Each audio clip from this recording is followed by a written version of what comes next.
Shalom, salam sejahtera bagi kita semua. Kembali bersama saya, Febiola Arsyanti Baru Ginting. Nah, pada video kali ini kita akan membahas mengenai keterampilan komunikasi dan manajemen konflik. Nah, ada 3 poin penting yang akan kita bahas kali ini. Namun sebelum itu, ada cerita pendek untuk kita masuk dalam poin pertama, yaitu dalam sebuah buku yang berjudul Sebutkanlah Nama-nama Kami, yang ditulis oleh Chuan Sengsong. Nah, di sini ada seorang laki-laki yang ingin masuk ke keluarga pasangannya. Namun, dia diharuskan untuk menghafal semua nama-nama yang ada di keluarga pasangan tersebut. Nah, cerita ini berhubungan dengan poin yang pertama yang akan kita bahas, yaitu apa sih makna penyebutan nama-nama dalam lingkup komunikasi. Nah, penyebutan nama dalam lingkup komunikasi itu sangatlah penting, karena bagi sebagian orang, nama hanyalah hal-hal yang biasa atau hal-hal yang sepele.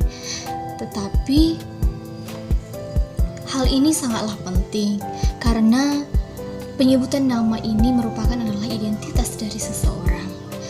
Penyebutan nama itu sangat penting dalam lingkup komunikasi. Biasanya itu orang-orang menyebutkan nama-nama itu dengan memberi nama-nama yang lain karena mereka tidak tahu namanya atau belum berkenalan.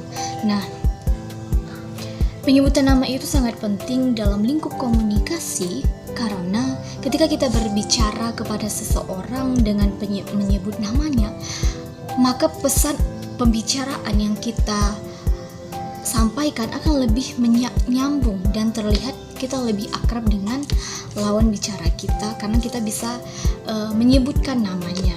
Nah, misalkan juga ketika kita mengutip sebuah kalimat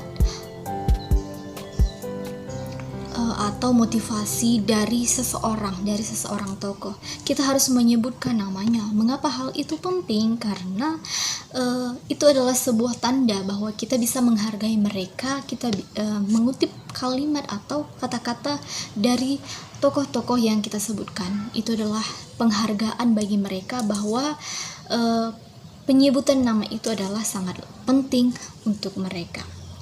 Hal ini sangat penting, penyebutan nama dalam lingkup komunikasi, karena dalam lingkup komunikasi itu nama merupakan sebuah identitas atau suatu kebanggaan bagi seseorang. Karena dalam suatu penyebutan kalimat atau motivasi itu pasti ketika kita mengutip kata-kata mereka dan kita menyebutkan nama mereka, mereka pasti merasa bahwa kata-kata yang mereka buat itu adalah hal kebanggaan bagi mereka. Nah, poin yang kedua yaitu mungkin banyak tentang teori-teori komunikasi. Nah, tetapi kali ini kita akan membahas tentang teori menurut Aristoteles. Nah, teori komunikasi menurut Aristoteles ada 3 teori komunikasi, yaitu logos, ethos, dan pathos. Nah, pertama kita bahas logos. Logos adalah isi atau topik ilmu sesuatu yang kita katakan atau jelaskan. Nah, tentang data, fakta, dan informasi. Dalam hal ini, bagaimana kita memakai logika atau daya tarik yang rasional dari sebuah pesan yang ingin kita sampaikan, serta penggunaan bahasa yang jelas.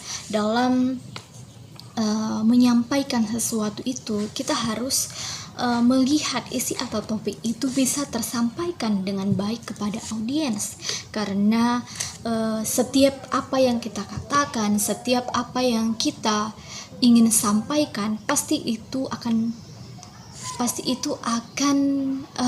menjadi motivasi atau sesuatu hal yang berharga bagi audiens. Nah, yang kedua adalah ethos. Nah, ethos adalah etika atau moral atau prinsip-prinsip dalam kebajikan. Bukan hanya ilmu, tetapi bagaimana nilai-nilai yang ada. Nah, bagaimana seseorang memiliki niat baik dalam menyampaikan sesuatu, dengan menggunakan etika Kristus. Dalam kita menyampaikan sesuatu itu, kita harus menyampaikan dengan etika. Misalkan kita tidak boleh menggunakan bahasa-bahasa yang bisa menyinggung para audiens atau para audiens. Nah, bagaimana kita bisa memiliki etika atau moral dan mengandung nilai-nilai yang sangat penting dalam kita berbicara tersebut. Nah, karena banyak orang yang menganggap bahwa ketika menyampaikan sesuatu itu mereka hanya menyampaikannya dengan semena-mena. Mereka tidak memikirkan apa yang mereka katakan itu apakah sesuai dengan kebenaran, apakah sesuai dengan hal-hal yang baik yang tidak menyinggung orang. Nah, dan yang ketiga adalah patos. Nah, di sini bagaimana cara kita membawakan pesan yang ingin kita sampaikan. Nah, yang berkaitan dengan emosi yang dimunculkan dari para pendengar. Nah, bagaimana di sini cara kita membawakannya? Apakah kita membawakannya dengan sesuai dengan topik? Apakah memang kita harus ada saatnya kita serius? Apakah ada saatnya kita memiliki candaan-candaan untuk mencairkan suasana dalam kita menyampaikan sesuatu hal tersebut?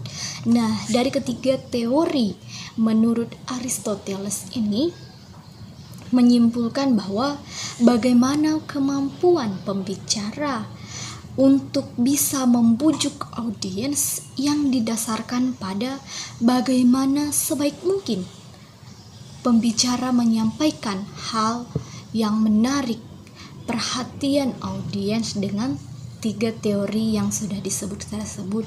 Bagaimana kita sebagai pembicara menyampaikan sesuatu itu bisa tersampaikan kepada audiens dengan baik, karena sesuatu yang kita sampaikan itu adalah memiliki poin-poin penting yang harus kita sampaikan, dan audiens bisa menerima dan bisa menangkap apa yang ingin kita disampaikan.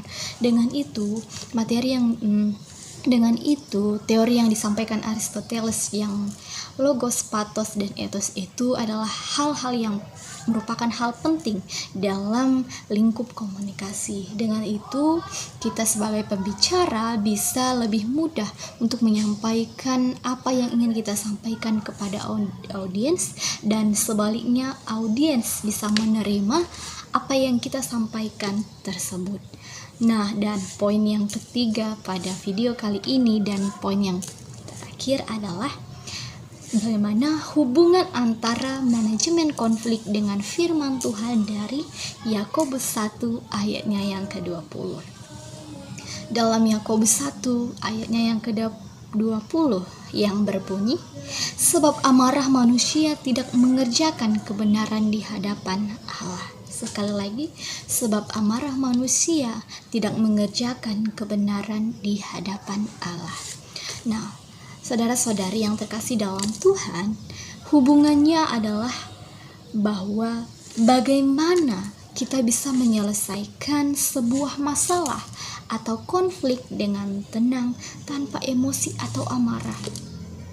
Hal ini penting tentang dalam penyelesaian masalah dengan amarah, maka bisa jadi masalah itu akan semakin besar dan bertambah masalah baru, karena konflik jika kita tidak selesaikan dengan baik akan menjadi percikan api yang meluas dan memunculkan masalah-masalah yang lebih berat lagi. Nah, dengan itu bagaimana firman Tuhan dalam Yakobus 1 ayat 20 ini mengajarkan kita agar tidak menggunakan amarah dalam penyelesaian sebuah masalah atau konflik, karena tidak ada hasilnya ketika kita menyelesaikan konflik atau masalah dengan amarah, dengan emosi, dengan kata-kata yang kasar. Itu akan memunculkan konflik baru yang akan semakin meluas. Nah, tentunya kita belajar dari firman Tuhan ini bahwa bagaimana kita menahan amarah kita untuk menyelesaikan masalah, walaupun masalah itu memang masalah-masalah yang besar ataupun kecil. Mari kita selesaikan dengan tenang, dengan rendah hati tanpa menggunakan amarah. Karena yang sudah disebutkan pada Yakobus 1 ayat 20, sebab amarah manusia tidak mengerjakan kebenaran di hadapan Allah.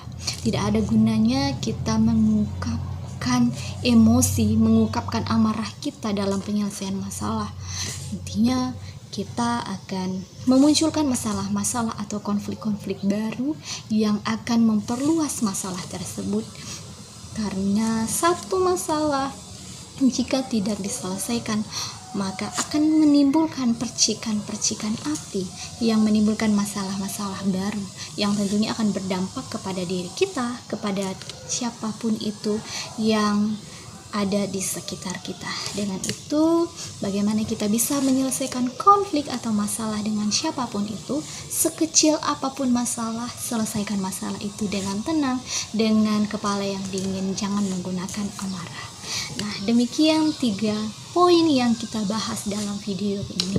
Semoga dalam 3 poin penting ini bisa kita pakai dalam kehidupan kita dan dalam kita berkomunikasi dan tentunya dalam memanajemen konflik dengan baik. Bagaimana kita bisa belajar dengan tenang, bagaimana kita bisa belajar dari hal-hal poin yang kita sudah sampaikan. Mari kita berkomunikasi dengan baik, menyampaikan komunikasi dengan baik, dan memanajemen konflik dengan baik supaya tercipta hal-hal yang baik juga. Tetap nantikan video-video yang menarik dari channel saya. Jangan lupa like, comment, and subscribe.